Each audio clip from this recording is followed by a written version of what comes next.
এই নারীরাই পারে আগামী দিন বাংলাদেশকে এগিয়ে নিয়ে যেতে। আপনারা নারী সমাজ এখন অনেক সচেতন, অনেক বুদ্ধিমান, আপনারা অনেক শিক্ষিত, আপনাদের বুঝ অনেক বেশি। সেই কারণে আমাদের প্রিয় নেতা তারেক রহমান আপনাদের নিয়ে আগামী দিনের রাষ্ট্র কায়েম করতে চাই। আগামীদের সহযোগিতা, আপনাদের নারী সমাজের ভালোবাসা নিয়ে বাংলাদেশ জাতীয়তাবাদী দল রাষ্ট্রীয় ক্ষমতায় অধিষ্ঠিত হয়। সেটি আসবে আপনাদের সেই ধানের শীষ মার্কা প্রতীকের ভোটের মাধ্যম দিয়ে।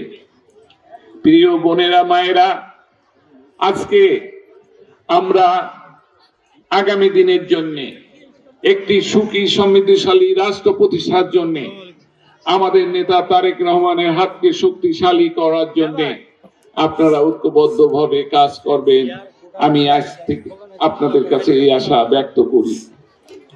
আজকে সারা বাংলাদেশকে নিয়ে অনেক ষড়যন্ত্র। আজকে বাংলাদেশের আগামী দিনে যে আমাদের ফেব্রুয়ারি মাসের ভোটের ঘোষণা এসেছে, এই ভোটকে বানচাল করার জন্য অনেক ষড়যন্ত্র হচ্ছে। সেই ষড়যন্ত্রকে আমাদেরকে প্রতিহত করতে হবে। সেই ষড়যন্ত্রকে আমরা যদি প্রতিহত করতে পারি, তাহলে ইনশাআল্লাহ আগামী দিনে আপনাদের ভালোবাসায় এদেশের গণতন্ত্র প্রতিষ্ঠিত হবে। এদেশের মানুষের মুখে হাসি ফোটানোর জন্য আমাদের নেতা তারেক রহমান আপনাদেরকে নিয়ে অনেক ভাবনা করেন। এই ভাবনার মধ্যে 31 দফা একটি দফার কথা বলা হয়েছে। আজকে যারা দফা সংস্কারের কথা বলে, আমাদের প্রিয় নেতা তারেক রহমান 2.5 বছর আগে সেই সংস্কারের প্রস্তাব দিয়েছেন। কারণ তিনি জানেন এই যে ধারাবাহিকতায় বাংলাদেশ নামক রাষ্ট্রটি এতদিন পরিচালিত হয়েছিল, আগামী দিন বিএনপি যদি রাষ্ট্রীয় ক্ষমতায় যায়, তাহলে সেই ধারায় আর বাংলাদেশের রাষ্ট্র পরিচালিত হবে না। সময় আসলে অসময় হয়ে গিয়েছে 2:15। এখন হয়তো সবাই ক্ষুধার্ত, কথা শুনতে খুব ভালো লাগবে না।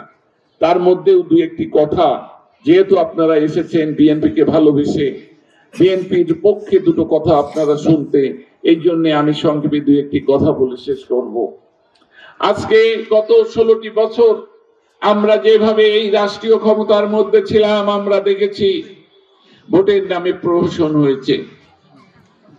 আজকে 2008-এর ভোট যেভাবে হয়েছে, ম্যানিপুলেশন হয়েছে, সেটা অনেকে বুঝতে পারি, অনেকে বুঝতে পারি না। তখনও কিন্তু রাষ্ট্রীয়ভাবে একটি ম্যানিপুলেশনের ভোট ওই মঈনুদ্দিন ফখরুদ্দিন সাহেবরা করে গিয়েছেন। আর তারপরে যে পার্টি যে রাষ্ট্রীয় ক্ষমতায় এসেছিল, তারা তো 14 সালে বিনা ভোটের এমপি হয়েছেন, 18 সালে দিনের ভোট রাতে করেছেন, 24 সালেও আর এক কায়দায় ভোট করে গিয়েছেন।